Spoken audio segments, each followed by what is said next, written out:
Once you believe in yourself, in your soul as divine and precious, you'll automatically be converted to a being who can create a miracle.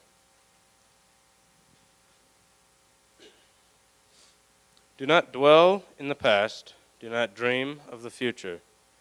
Concentrate the mind on the present moment.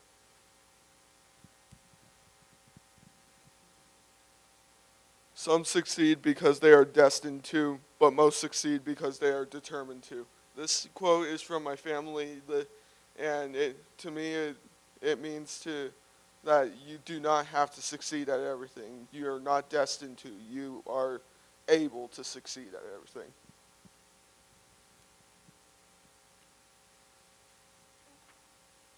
People have different ways of expressing love for someone else. Some are loud and noticeable, while others are quiet and powerful.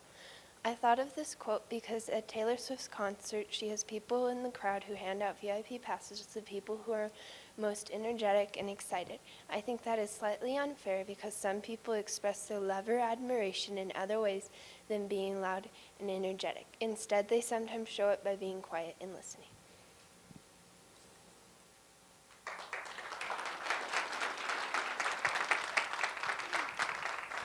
Hello, everybody. Well, I'm going to tell you a little story that is really close to me from winter camp that happened. It happened, I think, the second day, and I actually still have the text messages right on my phone. And it was after this workshop that we did, and I was crying through it, and I went to my cabin and I was cleared up and I was trying to recuperate and everything. And I texted my mom and I said, "This is so amazing." And she said, "That's great." And a week after that, my mom told Reverend Julie the whole story, and it really moved all of us. And I really think it was an amazing experience for me to go through, because I was going through a rough patch before that happened. So, thank you.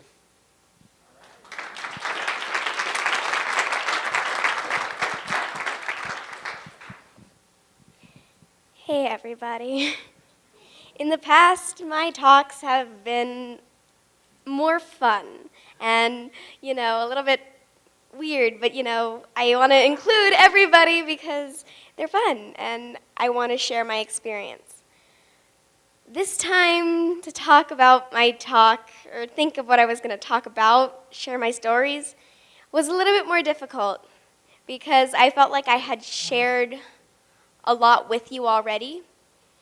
But I think this time I want to talk about more what happened after camp, because that's what camp is about. It teaches you so much. You make these amazing breakthroughs, you feel all this love, and then you come home and you miss it so bad because it was just so amazing and you wanted to stay there forever. It's hard to take it home, though, when you don't have the same people around you. You don't have quite the same atmosphere. I mean, you still have it with you, but it's not the same. This time I decided I really, really wanted to take it with me. Our first project, the first night that we got there, I was super happy. I was so great, and then I got to meet my family, and I was even more happy because I knew the people in my family, and even those that I didn't know had the most contagious laugh in the world, and they were awesome. And we did this. It's a project, and you get to know the people around you. You ask them questions, you get feedback, and then you share with them, and you find a way to connect with them, and then you put a bead on each other's sort of bracelets. It was really just like a little string, and we had to tie it for ourselves. Yeah, I got a lot from that. And, they talked about how you show love, what you enjoy, what you dislike, what speaks to you. And when I left, I was so sad, but I kept that little string. and I tied it to my earphones because music speaks to me, and I figured whenever I put my earphones in, I can not only remember that I'm having a great time rocking out to my music, but I get to remember camp and all the amazing things. And eventually I decided that each bead would represent something. Decided that the big silver one in the middle would be the love that I get to show everybody. And then there's a pink one that represented the joy that I felt and how I get to share that with others. And, you know, they just kind of represented these little moments that I loved and wanted to continue, sort of, with. I mean, not continue, but remember all the time. I did. I then went to school that next week, and my friends were a little bit weirded out. They're like, you seem different. You're more joyful. You're talky. You're hugging everybody, even those people that you don't really like. It taught me that I needed to share my love and joy and happiness with everybody, because you don't know what other people are going through. And I felt like, okay, I know that there's been hard times in my life. Maybe they're just going through one of theirs, and I need to support them in that. I had a lot of people go over and they were like, what are these on your headphones? And I didn't really talk about it until one day my friend was, okay, now you really, really need to tell me, because whenever you look at these, you smile. Is it from a boyfriend or what? And I was like, you know, I don't have time for that.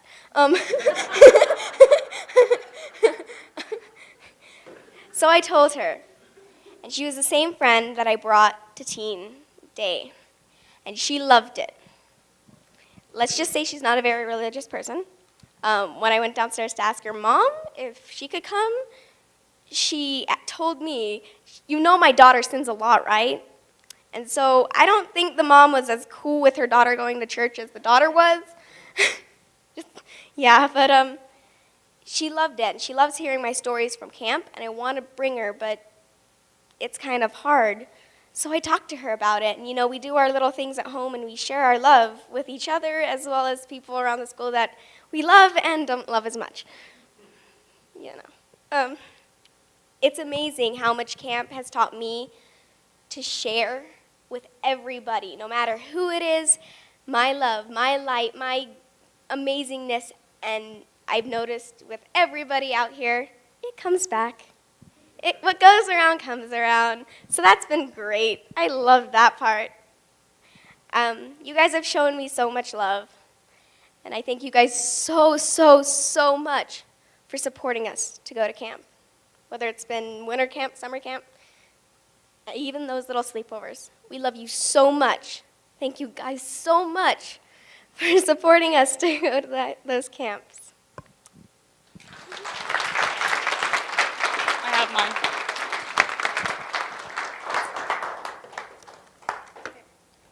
Is this turned on? Ooh. Okay. Yes, it's turned on. Okay.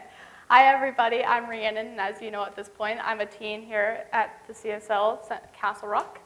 And my experience at camp is like, camp you can't even begin to put into words. It's just an unexplainable experience. And this was my third camp, and comparing it to summer camp, because my first camp was a winter camp, and I was like, man, this is huge. And then you go to summer camp, and it's like 5 times the size, and you're like, okay, no, that's huge. And so coming back to winter camp, I really liked the calmness and like how small it was, because instead of like from teens coming up from all of the country in Canada, you only had the teens from the Rocky Mountain region. But these are the ones that you connect with because it's smaller and you get to see them more often. But I mean, even though winter camp's only a weekend and summer camp's an entire week, the whole camp vibe is still there. And you never really realize how long 6 months is in between summer and winter camp until you see your friends from camp and you're like, oh my God, I missed you. Because the friends you make at camp are kind of like Invisalign braces. You know, you don't always see them, but you know they're there.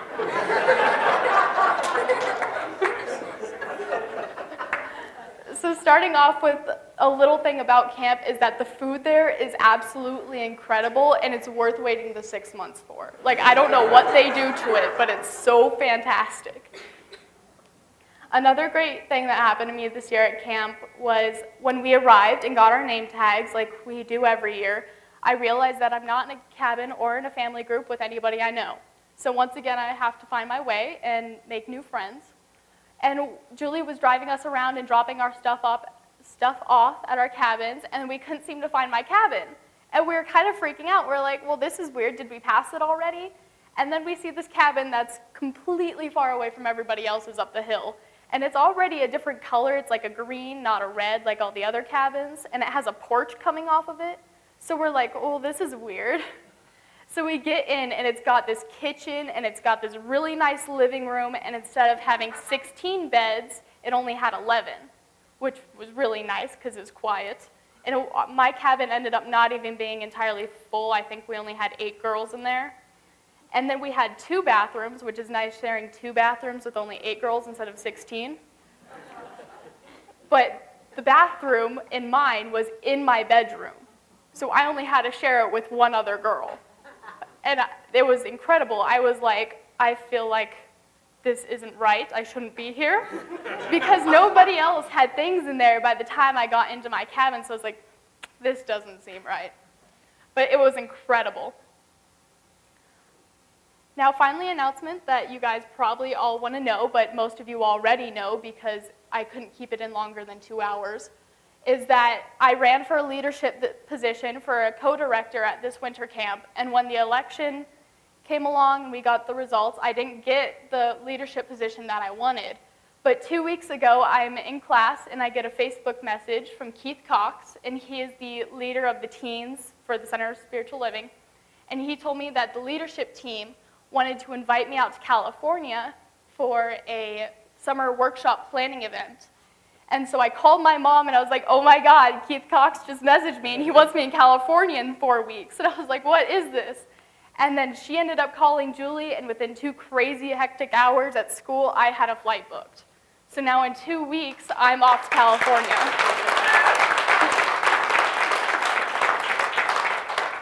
I mean, but in all seriousness, I knew they wanted me.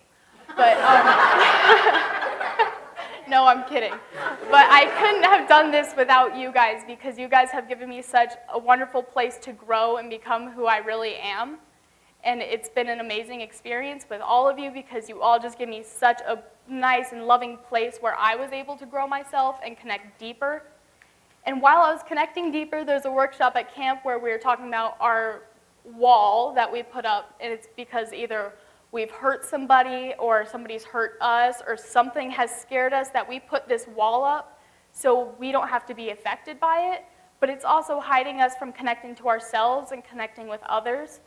And during this workshop, we sat in our family groups and we were talking about what our wall is and why we put it up.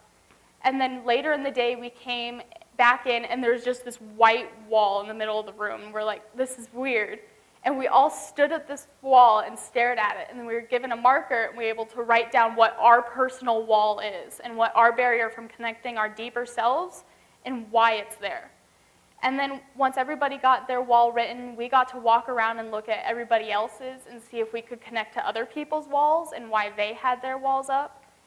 And then we get back into our spot, and then we took that wall down. We ripped it apart. We were throwing pieces of it everywhere. And even though it's just a physical representation, it meant a lot because I don't even remember what my wall was when I was at camp. And camp really wasn't all that long ago. And it was amazing because knocking that wall down really meant a lot on an emotional and spiritual level, even though we only broke down a fake wall. But it was amazing. Camp was a hell of an experience, and you can't even begin to describe it. It's so amazing. Like, you can't put words to what camp means to us teens. And we couldn't do it without all your love and support, because without you guys, we wouldn't be able to go to camp. And I thank Julie so much because you're the reason why we go to camp. So thank you, everybody, for coming today and having support and giving us the support that we need to go to camp.